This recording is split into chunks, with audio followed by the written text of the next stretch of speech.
Muy buenas tardes, ¿cómo están? Saludos a ustedes y a la audiencia. Aquí estamos en compañía de Raúl Ramírez, doctor. Queríamos conocer también con relación al juicio a Óscar González Dar y su hijo, cómo la defensa ve que se ha producido las pruebas, cuál es el parecer con relación a lo que ha presentado el Ministerio Público durante este juicio. Bueno, hemos culminado varios meses de producción probatoria y en realidad lo interesante es que independientemente al volumen en cuanto a cantidad, porque escucho habitualmente que el Ministerio Público señala de que produjo mucha cantidad de pruebas, la cantidad no está referida con la calidad. En este caso en particular, la Fiscalía formuló una acusación en cuanto a lo que es declaración falsa y enriquecimiento ilícito, transcribiendo un informe pericial. ¿Esto qué quiere decir? Al final de la investigación, el día de la acusación, la perito designada por el Ministerio Público, contadora, presenta un informe y el Ministerio Público en su acto conclusivo transcribe ese informe en lo que respecta a las figuras de declaración falsa y lavado de dinero, perdón, y enriquecimiento ilícito.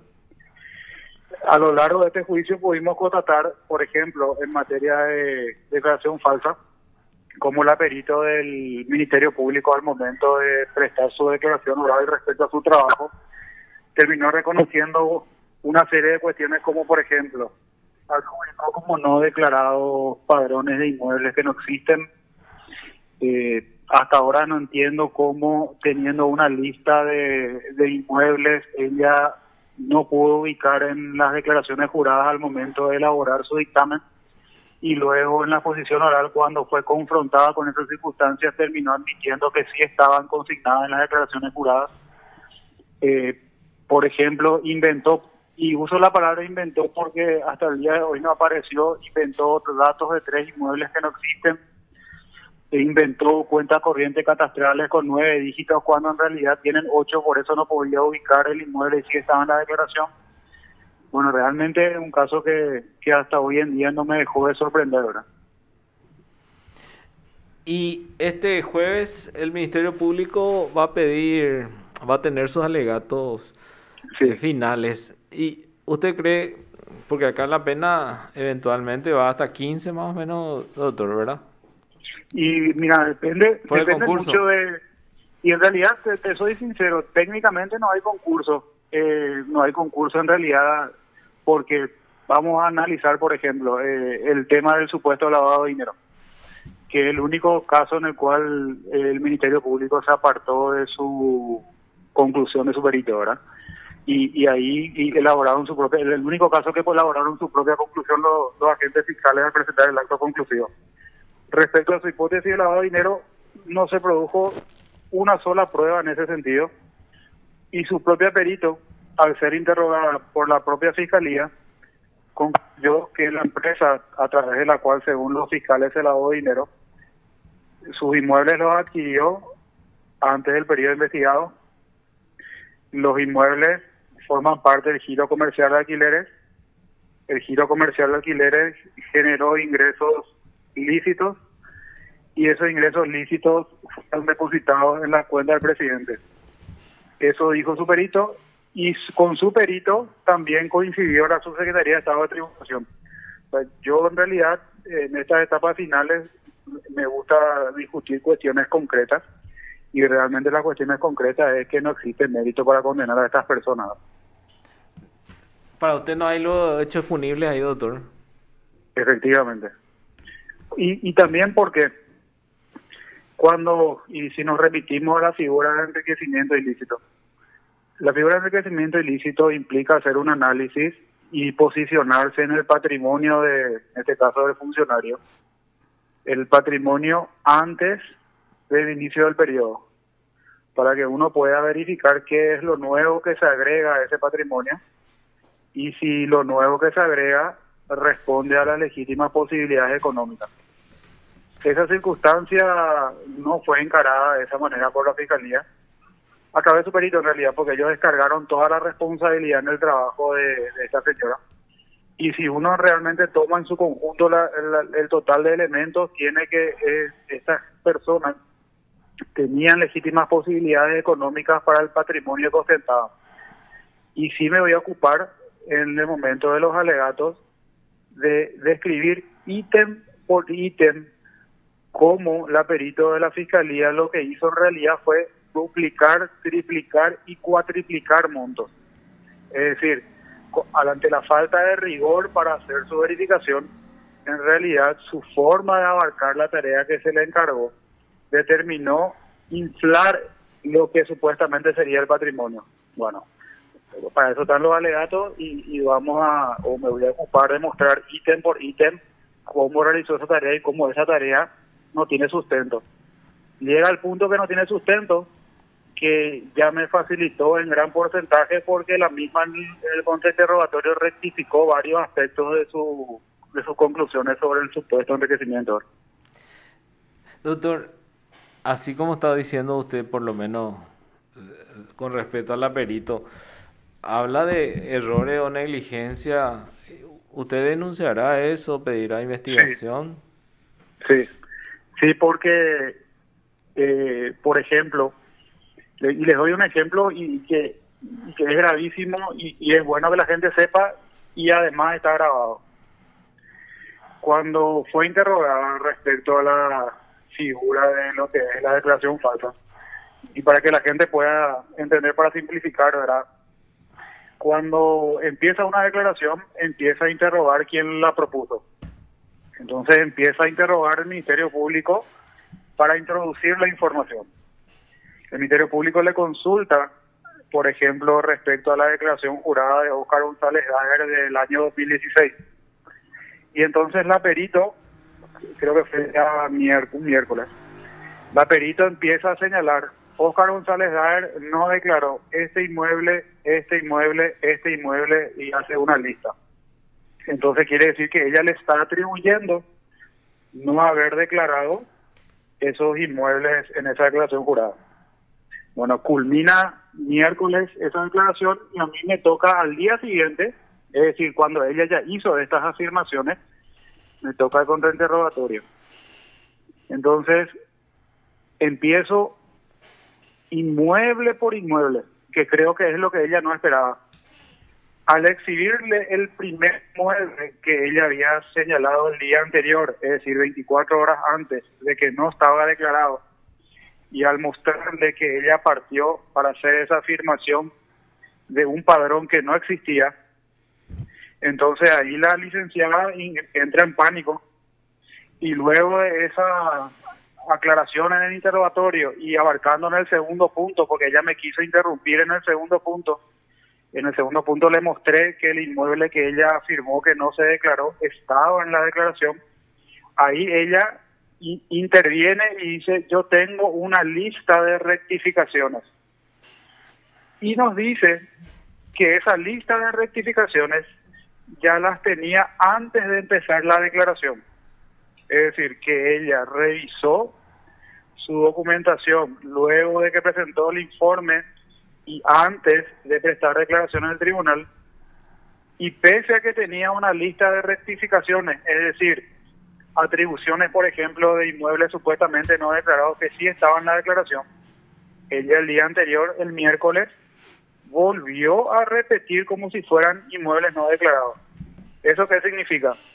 Que el miércoles declaró falsamente y que el jueves, al ser descubierta, porque yo creo que no esperó que la defensa se ocupe ítem por ítem de revisar las bases de la afirmación, ella dijo: el día de ayer cometí una omisión involuntaria. Bueno, eso en derecho penal se llama así. Está confirmado que el día miércoles declaró falsamente. Lo que ella dice, omisión involuntaria, es una discusión del tipo subjetivo. Es decir, si actuó con dolo o con culpa. En la figura de declaración falsa, tanto el dolo como la culpa son punibles. Entonces, ¿habrá un pedido de denuncia, o sea, una denuncia contra la perito, o pedido que el tribunal remita los antecedentes para ser investigada por declaración falsa, doctor? Correctamente, sí. Y además yo creo que también los órganos de justicia tienen que tener presente también desde el punto de vista administrativo el ejercicio muy entre comillas de la profesión por parte de esta persona es un peligro para todos. Sí, porque creo que, y creo que Raúl también se recordará, en el juicio a Raúl Fernández Lindman, también por enriquecimiento ilícito, creo que esta situación también similar se dio con relación al aperito, cuando le consultaban si se fue a la casa, por ejemplo, de Raúl Fernández Lindman, cuáles son las modificaciones que encontró que confirmen el enriquecimiento ilícito, y en este caso muchas críticas también tuvo este perito con relación al trabajo que desempeñó en esa causa particularmente. Sí, no tengo muchos detalles, pero realmente yo estoy sorprendido de todo lo que escuché a lo largo de estos días por parte de esta profesional, verá, según su matrícula. Pero el ejemplo que les di, no hay absolutamente ninguna escapatoria de análisis para poder afirmar que eso no es declaración falsa. En un juicio oral, por parte de una profesional que tiene una matrícula otorgada por la Corte Suprema de Justicia. Ahora entendemos entonces el por qué se prolongó tanto la declaración de la misma, doctor. ¿Perdón? Que ahora entendemos el motivo por el cual se extendió la declaración de la misma. Sí, efectivamente. Porque, bueno, los primeros días en realidad se extendió porque había mucha lectura. Y yo creo que ahí la licenciada habrá pensado de que su declaración se iba a limitar a leer su informe, porque a veces pasa mucho eso en la práctica, pero realmente a partir de que empezamos a contrainterrogar y empezamos a discutir, por ejemplo, CDA por CDA, inmueble por inmueble, esas son las cuestiones que permiten ver este tipo de situaciones. Pero independientemente de las cuestiones que se puedan llamar errores, ¿verdad? Lo que es intolerable es que realmente, con el ejemplo como el que di, que una persona esté dispuesta a mentir de esa manera, ¿verdad? Usted habla porque ella tenía las rectificaciones antes de declarar, y igual de todos modos declaró. Sí, efectivamente. Y al día siguiente, cuando tocaba el tema del contrainterrogatorio de la defensa, la confronté con su primer ítem. Se quedó claro que ese primer ítem, que era un padrón, no existía. Es decir, obviamente nunca iba a poder ubicar en la declaración jurada un número de padrón que no era el que tenía que ser declarado. Y ahí se dio cuenta de que iban a venir preguntas, así como lo fue los días anteriores en materia de CDA. Se iban a venir preguntas ítem por ítem. Y de ahí, en ese momento, ella señala que tenía una lista de rectificaciones a su informe pericial. El problema está en que el día anterior ella se mantuvo en esas atribuciones originales. Entonces yo le pregunté cuándo se dio cuenta de esas rectificaciones necesarias, y ella me responde que se percató antes de venir a declarar, es decir, no el día antes, sino la semana anterior, antes que empiece su declaración. Entonces significa que el día miércoles nos mintió a todos. A sabiendas. A sabiendas, efectivamente. Yo estoy convencido en el fuero íntimo que si no le preguntaba ítem por ítem, ella se iba a mantener en su mentira hasta el final. Realmente fuerte, doctor. Bastante grave. Y grave. Grave, por no importa si el procesado es popular o impopular y lo que uno piense respecto a la persona que está sometida al proceso penal. Lo que nosotros tenemos que darnos cuenta es que este tipo de manejos apeligra a cualquier habitante de la República, sea un caso grande, sea un caso pequeño, estamos todos en riesgo con este tipo de actividades. Pero en este caso, si usted dice que toda la acusación se basó en su pericia. Efectivamente, no hay una acusación seria. Yo quiero escuchar cuando hagan los alegatos los fiscales respecto, por ejemplo, a esta figura de declaración falsa, ¿qué me van a decir? ¿O qué van a explicar? ¿Cómo van a explicar el tema de que el perito y por ende su acusación atribuyó? Le voy a dar un ejemplo. Entre las cuestiones que ella no rectificó, porque ella pensó que con las rectificaciones yo iba a dejar de preguntarle. Y como las rectificaciones que ella hizo en ese momento no agotaban todas las preguntas que yo tenía. Por ejemplo, la confronté para que explique de dónde quitó la individualización de un inmueble que ella dice que no estaba en la declaración jurada.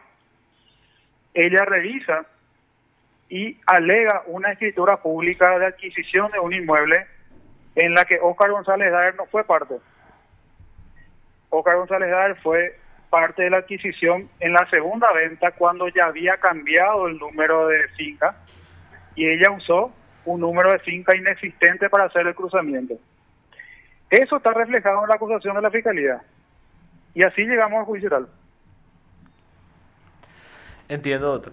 Y la Fiscalía va a tener este jueves seguramente. Ustedes la próxima semana recién van a alegar. Y realmente no tengo muchas noticias de cómo se va a manejar esa cuestión. Entiendo que el tribunal también estará atento a la extensión de los alegatos de la Fiscalía y vamos a estar atentos a eso. Yo estoy preparado. ¿Para cuántos días, doctor? Y como mínimo un día por persona, mínimo. Un día por persona. Sí, voy a dividir porque es lo que corresponde, ¿verdad? Dividir por persona. El orden va a depender de cómo lee la Fiscalía. Voy a concentrarme y voy a ver qué es lo que procesalmente y estratégicamente queda mejor en el orden dependiendo de cómo los ponga la Fiscalía, pero como mínimo un día por persona. Y depende de esto también para que haya réplica y dúplica, ¿verdad? Claro, depende ya de la decisión de la Fiscalía. La réplica y dúplica está sujeto a que quien acusa decida replicar. Si lo hace, entonces la defensa analiza si hay dúplica o no. Pero si quien acusa decide no replicar, ya se cierra ahí la discusión. Y bueno, doctor, muchísimas gracias por su tiempo, por estas explicaciones. Vamos a esperar a ver qué pasa en este juicio oral. Así mismo. Muchas gracias a ustedes también por el espacio. Gracias, doctor. Lo escuchaste aquí en PDS.